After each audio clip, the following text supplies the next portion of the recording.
If you're someone who is feeling overwhelmed by diet advice and just wants to be at peace with food and enjoying what you eat, today we are going to have a chat about 3 things to do before you decide to change your diet again. One thing that I've noticed is that I've tried several different types of diets over the past, I would say 12 years. And one thing that I did notice is that all of them has worked for a while until they didn't, which caused me to start a new diet or start something else or change everything completely. The first thing is, when you're deciding if you are wanting to change your diet again, is asking yourself if you want to follow it to a T or just use it as a guide. When I decided to go plant-based back in 2019, I legit went plant-based in 2019 because I was watching Coachella and I was watching Beyonce's performance, and she had like all of this energy, and one thing that she stated that she did was she went plant-based. So I was like, oh, bet, like, let's go plant-based. Then over time, I decided to try and even go more whole food plant-based, to where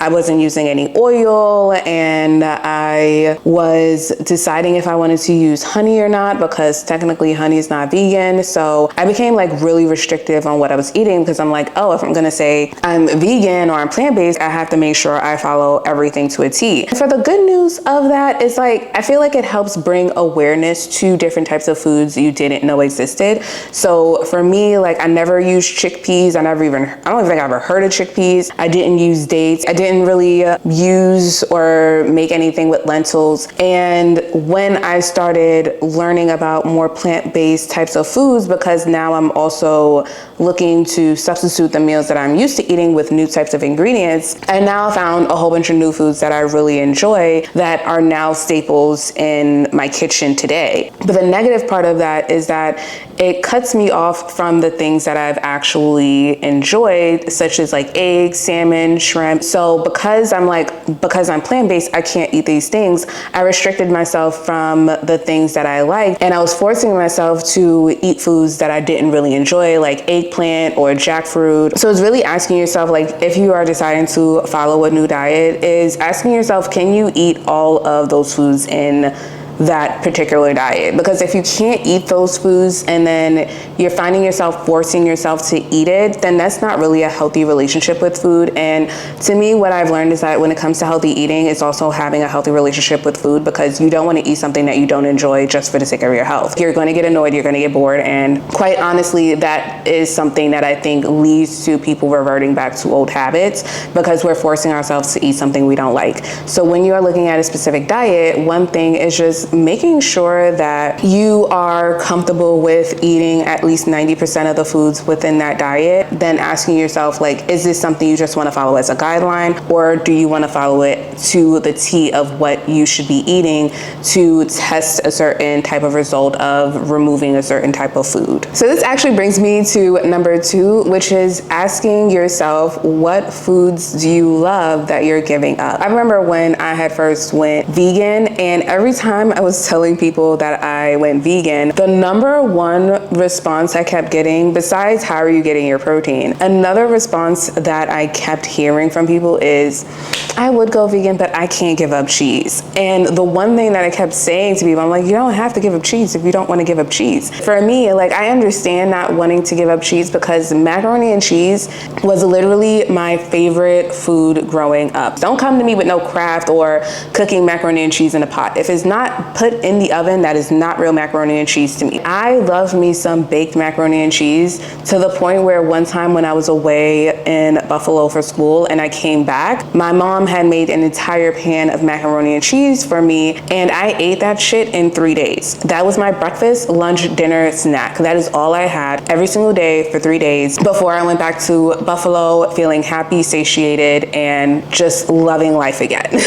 But as someone who really enjoys cheese, I understand the fact of like people not wanting to give up cheese. And to me, what I realized is, like, over the course of time when I was vegan, I started to just miss a lot of the things that I ate before. Like, I started to miss eggs, I started to miss salmon.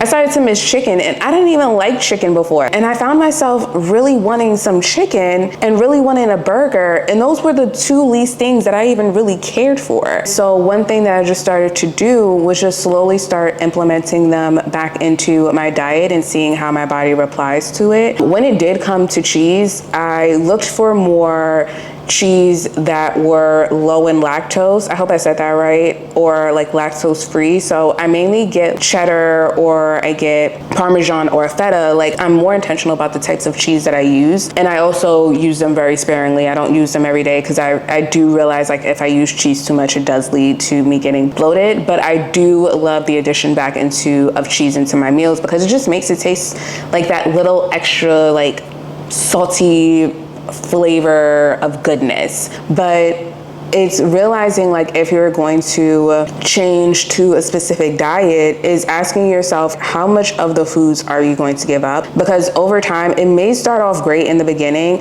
and you may have some success in, like, losing weight or maintaining your weight for a specific time. But then over time, you're possibly going to have those cravings again, and then you're going to look at that salmon knowing damn well salmon never did anything to you, but because you're following a specific diet, you're like, I can't have that salmon. But it's just like, who is giving you these rules? If salmon was never something that was an issue for you, have salmon again. If eggs was never an issue for you, have eggs again, but just introduce them more slowly based off of how long it's been since you had them. So that was one other thing that I really had to be aware of, is that I gave up a lot of foods that I really enjoyed, and some of the foods that I gave up that weren't negative towards my health, I gave up because I was following a specific diet, rather than asking myself, is this something that I need to give up for my health, or is this something that I'm giving up for a specific diet? So if you are following a specific diet to a T, not only think about the foods that are in that list of what foods you are okay with eating, but then also look at the back end of what foods you are giving up as well. And the last thing is to move slowly towards following a new diet. Now, I wouldn't consider this to be a new diet, but it is something that I dramatically increased in my daily diet, and it fucked me over. It fucked me over bad. As I'm working on toning my body more, you constantly hear about eat more protein, eat more protein, eat more protein. And even the nurse in the ER was saying this, like, we always talk about protein, but we don't talk about fiber. I am someone who really enjoys fiber. I love my vegetables, I love my salads, I love my greens. I love having those things. But when I started working on my fitness journey and being more active in that, it was like, increase your protein, increase your protein. So I decided to go a little too hard on the increasing my protein part, and I had my protein snacks. I had my anything of a snack I would make sure that it was a protein snack. I would have like high protein meals, and I stopped paying attention to my fiber as much. And that screwed me over bad, because then eventually nothing was coming out the other end. If you could understand, I'm sure you can, what I'm saying. And it led me to the ER twice, to my primary care doctor, and then to a gastroenterologist. So one thing that I had realized is, like, if you're going to add something new to your diet, or you're going to increase something in your diet, one thing to really do is tread with caution and learn your body and have a limit of how much you're going to do, because even though you're focusing on this like better outcome that you want, you may end up doing some damage in the back end that could basically eradicate all the benefits that you were looking for. So to me, like, my goal was to get toned. I ended up going down to, I think, 109 pounds, because I was barely able to eat anything, because if I ate, then it's basically just sitting in my stomach and nothing to help me go unless I end up taking something that helps me go. So one thing that I realized is, like, diets aren't just like keto or paleo or vegetarian or vegan. It's also those things when it's just like celery juice, or in my case, having a high amount of protein. Like, you want to do things in a balanced way and not overdo it like too much in the beginning, because it takes a while for your body to responds to something, unless you're having an allergic reaction to it, it takes a while for your body to start responding to it. And you want to make sure that you're taking into consideration that your body may react a certain way to something when a lot more of it is being introduced. So whether it's a new diet you want to test or new foods you want to implement, one thing to do is either start with breakfast or start with lunch or start with a snack or start with dinner. Start with one meal first and then see how things progress of if you could start adding that to your lunch or if you could start adding that to your dinner, rather than completely eradicating everything you did and then now changing your entire lifestyle. So my overall takeaway for you for today's video is you don't have to have a strict diet to reach your health goals.